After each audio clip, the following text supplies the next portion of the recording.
Audio book central में आपका स्वागत है। हम सब ने अमीर बनने का सपना तो जरूर देखा होगा, पर क्या सबको ये पता होता है कि अमीर कैसे बना जाए?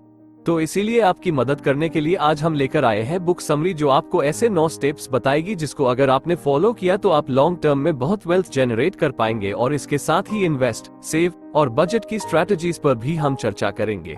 तो चलिए शुरू करते हैं हमारी योर मनी और your life 9 steps to transforming your relationship with money and achieving financial independence की बुक समरी। लेखक पैसे के साथ अपने रिश्ते को बदलने के लिए लोगों की आवश्यकता की ओर इशारा करते हुए शुरू करते हैं। उनका कहना है कि ज्यादातर लोग पैसा कमाने के लिए काम करने के साइकिल में फंस गए हैं। वो पैसा खर्च कर रहे हैं और फिर उन्होंने जो खर्च किया है उसे पूरा करने के लिए उन्हें और ज्यादा काम करना पड़ रहा है। ये साइकिल स्टेबल नहीं है और फाइनेंशियल इनसिक्योरिटी और स्ट्रेस वाली लाइफ की ओर हमें ले जाता है। वे जिस समाधान की बात करते हैं वो है मनी के साथ एक नया रिलेशन डेवलप करना, जो कॉन्शियस डिसीजन मेकिंग और माइंडफुल स्पेंडिंग्स करने पर आधारित है। Making peace with the past.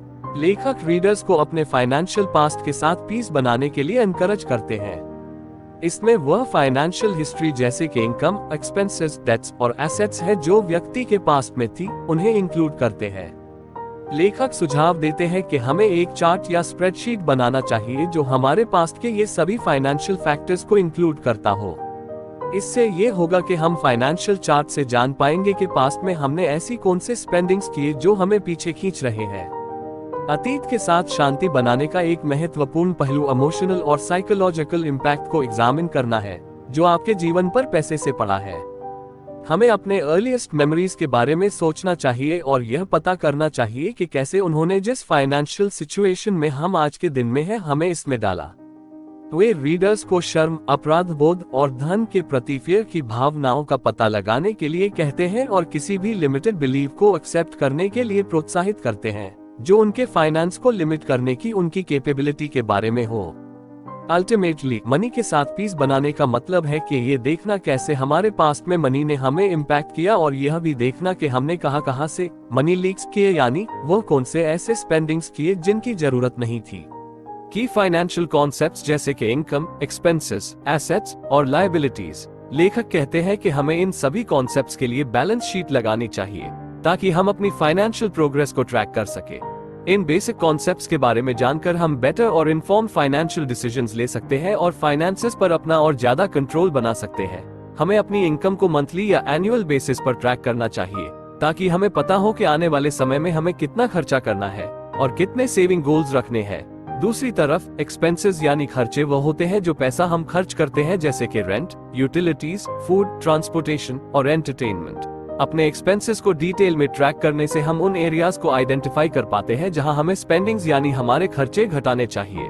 आगे चलकर लेखक एसेट्स की बात करते हैं और बताते हैं कि एसेट्स वह होते हैं जो आप ओन करते हो और जिनकी वैल्यू है, जैसे कि हाउस, कार या इन्वेस्टमेंट पोर्टफोलियो। हमारे एसेट्स को रेगुलर बेसिस पर ट्रैक करने से हमें उनकी वैल्यू के चेंज का पता चलता रहता है और यह हमें एसेट्स की बाइंग, सेलिंग और होल्ड करने डिसीजन में मदद करता है। इसके साथ ही लेखक नेट वर्थ कॉन्सेप्ट के बारे में बात करते हैं जो कि एसेट्स और लायबिलिटी में डिफरेंस दिखाता है।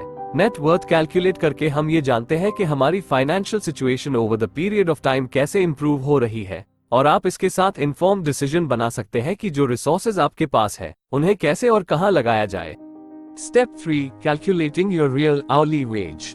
थर्ड स्टेप में ऑथर रियल आवरली वेज के कॉन्सेप्ट को इंट्रोड्यूस करते हैं, जो कि मनी का वो अमाउंट है जो आप अपनी जिंदगी के हर घंटे काम करके अर्न करते हो। इसका मकसद आपकी जॉब की ट्रू कॉस्ट का पता करना है, जिसमें आपके काम पर जाने और काम से रिलेटेड किसी भी एक्सपेंस को ट्रैक करना शामिल है जो काम परफॉर्म करने के लिए लगता है। अपना रियल आवरली वेज कैलकुलेट करने के लिए आपको अपनी ग्रोस वेज से स्टार्ट करना होगा, जो अमाउंट आप टैक्स और डिडक्शन से पहले हासिल करते हैं। फिर आपको टाइम और एक्सपेंस कैलकुलेट करना है जो आपकी जॉब के साथ जुड़ा हुआ है। इसमें काम पर जाना, ट्रांसपोर्टेशन, पार्किंग और वो खर्चे शामिल है जो काम से रिलेटेड है। जब आपने अपना total cost of job calculate कर लिया इंक्लूडिंग टाइम एंड एक्सपेंसेस, फिर आपको अपनी नेट इनकम को डिवाइड करना है by the number of hours जो आप काम करने के लिए स्पेंड करते हो। इसके बाद जो नंबर आएगा वो आपका रियल आवरली वेज होगा। ये नंबर कुछ लोगों के लिए हिला देने वाला नंबर होगा, क्योंकि यह रिवील करेगा कि आप जितना सोचते हो उससे कहीं कम अर्न करते हो। लेखक कहते हैं कि रियल आवली वेज कैलकुलेट करने से आपको इस बात में हेल्प मिलेगी कि आपको आपका समय और पैसा कहाँ खर्च करना है। फॉर एग्जाम्पल, जब आप अपनी रियल आवली वेज कैलकुलेट करें तो शायद आप जान जाए कि कुछ खर्चे जो कि आपकी जॉब से जुड़े हुए हैं, जैसे कि लॉन्ग कम्यूट टू वर्क या एक्सपेंसिव क्लोथ्स जो आप काम पर पहनते हो, वो उस इनकम पर वर्थ नहीं है, या आपके खर्च के हिसाब से आपकी जॉब वर्थ नहीं है। ऑथर सुझाव देते हैं कि हमें अपनी रियल आवली वेज को एज ए बेंचमार्क यूज करना चाहिए, ताकि हम हमारे करियर पाथ या जॉब अपॉर्चुनिटीज को बेहतर तरीके से इवैल्यूएट कर पाए। इससे आप जान पाएंगे कि आपकी जॉब को परस्यू करना आपके लिए वर्थ है भी या नहीं।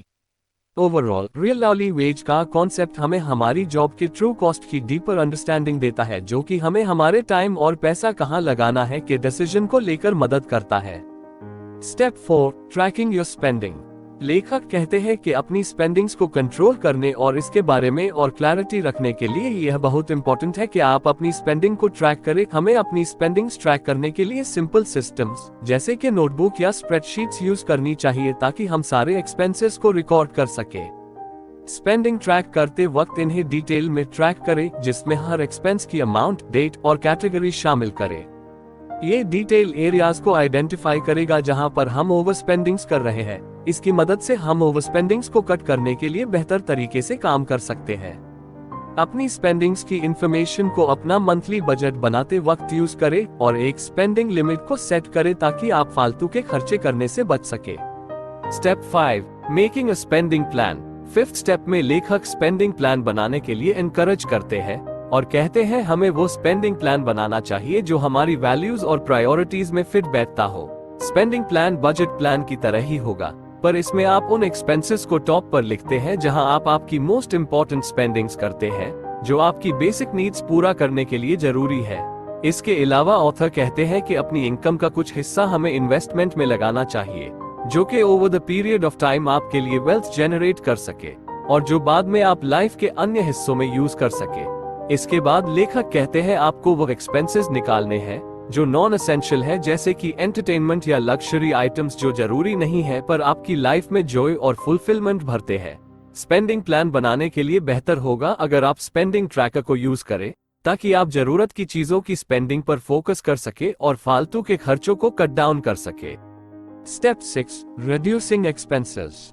स्टेप 6 में लेखक कहते हैं कि रिड्यूसिंग एक्सपेंसेस यानी अपने खर्चों को कम करना फाइनेंशियल इंडिपेंडेंस का इम्पोर्टेंट पार्ट है। हमें हमारे खर्चे कम करने के लिए कितने पैसे खर्च करने हैं उसकी लिमिट सेट करनी चाहिए। खर्चों को कम करने की शुरुआत आपको अपना स्पेंडिंग ट्रैकर देख के करनी चाहिए और यह पता लगाना चाहिए कि कौन से खर्चे आपको कट डाउन करने चाहिए। इसमें कुछ डिफिकल्ट चॉइसेस हो सकती है, पर यह जरूरी है कि आप उन खर्चों को कट डाउन करें जो आपकी प्रायोरिटी और वैल्यूज के साथ अलाइन नहीं है। एक्सपेंसेस रिड्यूस करते टाइम आपको सबसे पहले सबसे बड़े खर्चों को देखना है, जैसे कि घर या का। अगर आप मुश्किल सिचुएशन में हैं, तो आपको छोटे घर में मूव हो जाना चाहिए, या का के मामले में आपको पब्लिक ट्रांसपोर्ट का यूज करना स्टार्ट करना चाहिए या कारपूलिंग की ऑप्शन को देखना चाहिए। इसके अलावा हमें अपने एंटरटेनमेंट, बाहर के खाने और कपड़े के खर्चों को भी ध्यान में रखना चाहिए। इसके साथ ही हमें अपनी कंज्यूमर हैबिट्स पर फोकस करना होगा और कंज्यूमरिज्म के ट्रैप में आने से बचना होगा। इसका मतलब जब भी आप कोई चीज खरीदने जाओ तो आपको सोचना चाहिए कि आपको उस चीज की जरूरत है या नहीं। लेखक कहते हैं कि एक्सपेंसेस को कट डाउन करना आपके लिए मुश्किल हो सकता है, खासकर अगर आप एक खर्चीले व्यक्ति हैं, पर इसका रिवॉर्ड आपको लॉन्ग टर्म में फाइनेंशियल इंडिपेंडेंस के रूप में मिलेगा। Step 7, increasing income. इनकम बढ़ाने की एक स्ट्रैटेजी है अपनी सैलरी के लिए नेगोशिएट करना या प्रमोशन की अपॉर्चुनिटीज को देखना। इसमें शायद आपको कोई नया स्किल चाहिए होगा, या शायद आपको काम पर कोई नई जिम्मेदारी उठानी पड़े, पर यह एक बड़े लेवल तक आपकी इनकम को इम्पैक्ट कर सकता है और थोड़े वक्त में यह आपकी इनकम को लेकर एक बड़ा चेंज हो सकता है। दूसरी तरफ हम अपनी इनकम बढ़ाने के लिए कोई साइड हसल या फ्रीलांस वर्क भी कर सकते हैं। इसमें शायद आप जो ऑलरेडी आप में स्किल है उसे डेवलप कर पाए और आपके इंटरेस्ट की स्किल से शायद आप पैसा कमा सके। Step 8, investing for financial independence. लेखक ये भी सुझाव देते हैं कि आपको अपने ऊपर इन्वेस्ट करना चाहिए, जैसे कि एजुकेशन और ट्रेनिंग करके आपको नई स्किल्स डेवलप करनी चाहिए जो लॉन्ग टर्म में आपके काम आ सके। नए स्किल्स डेवलप करने से और नॉलेज लेने से आप और ज्यादा सैलरी की डिमांड कर सकते हैं या किसी और अच्छी अपॉर्चुनिटी को देख सकते हैं। फाइनेंशियल बेनिफिट्स के साथ ज्यादा इनकम से आपको साइकोलॉजिकल बेनिफिट्स भी मिलते हैं, जैसे कि ज्यादा अर्न करने से आप ज्यादा एम्पावर्ड और फाइनेंशियल कंट्रोल फील करते हो, जो कि आपको कॉन्फिडेंस और सेटिस्फैक्शन की जिंदगी की ओर बढ़ाता है। हमारे पैसे को बढ़ाने के लिए लेखक हमें इन्वेस्टमेंट करने की सलाह देते हैं और कहते हैं कि इन्वेस्टमेंट के लिए हमारे पास अलग अलग अपॉर्चुनिटीज है, जैसे कि स्टॉक्स, रियल एस्टेट और एंटरप्रेन्योरशिप। पर इसके साथ ही हमें ये भी ध्यान में रखना होगा कि इन्वेस्टमेंट में बहुत सारे रिस्क भी इन्वॉल्व होते हैं, इसलिए आपको खुद को एजुकेट करना जरूरी है या आप किसी प्रोफेशनल की एडवाइस भी ले सकते हैं। इसके साथ ही ऑथर पैसिव इनकम के कॉन्सेप्ट को इंट्रोड्यूस करते हैं। पैसिव इनकम वह इनकम होती है जो हमें इन्वेस्टमेंट के जरिए आती है। पैसिव इनकम के लिए लेखक rental properties, dividend paying stocks और इंडेक्स फंड्स का सुझाव देते हैं। सबसे इफेक्टिव इन्वेस्टमेंट स्ट्रैटेजीज में लो कॉस्ट इंडेक्स फंड्स, जो कि म्यूचुअल फंड के टाइप होते हैं जो ब्रॉड मार्केट इंडेक्स को ट्रैक करते हैं, उनके बारे में बताते हैं। जैसे कि S&P 500 इंडेक्स फंड सिंपल और लो कॉस्ट तरीका है जो कि आपको ब्रॉड मार्केट एक्सपोजर देता है और लॉन्ग टर्म में अच्छा रिजल्ट देता है। इसके अलावा रियल एस्टेट में भी इन्वेस्ट करके आप अच्छी पैसिव इनकम बना सकते हो, पर उसके लिए भी आपको रिस्क के बारे में अवेयर रहना होगा और केयरफुली रिसर्च करनी होगी। आप अलग अलग इन्वेस्टमेंट के एरियाज में इन्वेस्ट कर सकते हैं, जिससे अगर मार्केट डाउन जाए तो आपके सारे पैसे डूबने का रिस्क कम हो जाता है और ज्यादा रिटर्न मिलने के भी चांसेस होते हैं। इस तरह कुछ इन्वेस्टमेंट की स्मार्ट स्ट्रैटेजीज के जरिए आप अपनी लॉन्ग टर्म की इनकम को जनरेट कर सकते हैं और पैसिव इनकम बना सकते हैं। Step 9, achieving financial independence. Step 9 में लेखक इस प्रोग्राम के अल्टीमेट गोल पर फोकस करते हैं, जो कि है अचीविंग फाइनेंशियल फ्रीडम। लेखक कहते हैं कि फाइनेंशियल इंडिपेंडेंस वह होती है जब आप अपनी बची हुई जिंदगी के लिए सारे खर्चे वेल्थ के जरिए जनरेट कर लेते हो। फाइनेंशियल इंडिपेंडेंस के लिए लॉन्ग टर्म पर्सपेक्टिव और कमिटमेंट की जरूरत है, जो कि फ्रूगैलिटी, माइंडफुल स्पेंडिंग्स और स्ट्रैटेजिक इन्वेस्टिंग से प्राप्त होती है। फाइनेंशियल इंडिपेंडेंस कोई झट से आ जाने वाली चीज नहीं है, बल्कि यह तो एक जर्नी है जो पेशेंस, परसिस्टेंस और डिसिप्लिन को रिक्वायर करता है। एक और की कॉन्सेप्ट लेखक इंट्रोड्यूस करते हैं, जो है क्रॉसओवर पॉइंट। ये वह पॉइंट है जहां आपकी इनकम आपके पूरी जिंदगी के खर्चों को पार कर जाती है। अगर आपको आपका क्रॉसओवर पॉइंट कैलकुलेट करना है, तो आप अपने एनुअल एक्सपेंस यानी एक साल के खर्चे को अपने एक्सपेक्टेड इन्वेस्टमेंट रिटर्न से डिवाइड करें। इससे जो नंबर आएगा वह आपको आपका क्रॉसओवर पॉइंट बताएगा। इसके अलावा लेखक कहते हैं कि फाइनेंशियल इंडिपेंडेंस के लिए आपको अपना माइंडसेट शिफ्ट करना होगा और एसेट्स बनाने पर ध्यान देना होगा। वह कहते हैं कि आपको अपने शौक से ऊपर उठकर और स्ट्रेटेजिकली इन्वेस्ट करके over the period of time wealth generate करना है, जो आपको आपकी आगे की जिंदगी में आपका पैशन परस्यू करने या आप जो भी अपनी लाइफ में करना चाहते हैं वह करने की फ्रीडम देगा। इसके साथ ही फाइनेंशियल फ्रीडम बहुत सारी एजुकेशन और सेल्फ इम्प्रूवमेंट रिक्वायर करता है। पर्सनल फाइनेंस की दुनिया हर वक्त इवॉल्व हो रही है, इसलिए हमें न्यू अपडेट से हमेशा इन्फॉर्म्ड रहना होगा और सिचुएशंस के अकॉर्डिंग स्ट्रैटेजीज को अडेप्ट करना होगा। ओवरऑल इस बुक में बताए गए ये 9 स्टेप्स का अल्टीमेट गोल है आपको फाइनेंशियल इंडिपेंडेंस की तरफ ले जाना।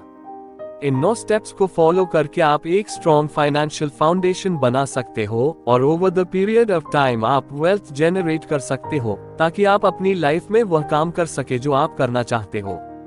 पर फाइनेंशियल इंडिपेंडेंस के लिए आपको एक लॉन्ग टर्म पर्सपेक्टिव, डिसिप्लिन और कमिटमेंट टू ऑनगोइंग लर्निंग चाहिए और सेल्फ इम्प्रूवमेंट करते रहना चाहिए। कंक्लूजन, इस तरह से बताई गई बातों के अनुसार हमें अपना रिश्ता मनी के साथ बनाना पड़ेगा, ताकि हम आने वाली वक्त में और फुलफिलिंग और सिक्योर फाइनेंशियल लाइफ जी सके। फाइनेंशियल इंडिपेंडेंस हर उस व्यक्ति के लिए अचीवेबल है जो मनी को लेकर कॉन्शियस डिसीजन बनाते हैं और अपने गोल्स और वैल्यूज को प्रायोरिटी देते हैं।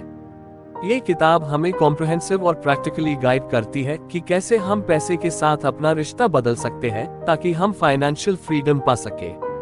तो दोस्तों, योर मनी और your life 9 steps to transforming your relationship with money की बुक समरी यहीं पर खत्म होती है।